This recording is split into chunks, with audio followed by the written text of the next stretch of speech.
Mga pulis sa Bicol Region nakataas na ang alerto para sa undas.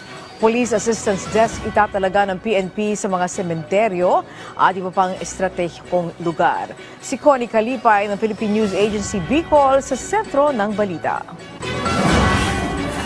Naka-full alert ang Police Regional Office in Bicol o Pro5 at magpapakalat ng 2,707 tauhan sa buong rehiyon habang ipinagdiriwang ng mga Pilipino ang All Saints and All Souls Days sa November 1 at November 2. Libo-libong Bicolano ang inaasang bibisita sa mga sementeryo at lugar ng pagsamba para parangalan ang kanilang mga yumaong mahal sa buhay. Ayon kay Pro5 Director Brigadier General Nestor Babagay Jr., alerto ang mga publiko at magulat ng mga kahina-hinalang aktibidad.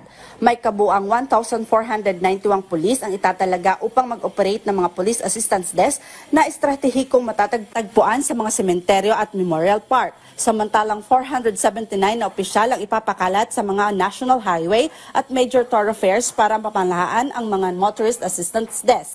May 192 na opisyal ang ilalagay sa mga pangunahing hub ng transportasyon, kabilang ang mga terminal ng bus, paliparan at daungan, habang ang mga natitira ay magbibigay ng seguridad at pampublikong tulong sa mga simbahan, mga lugar ng paglalakbay at mga pangunahing destinasyon ng turista. Mula rito sa Albay para sa Integrated State Media, Connie Kalipay ng Philippine News Agency.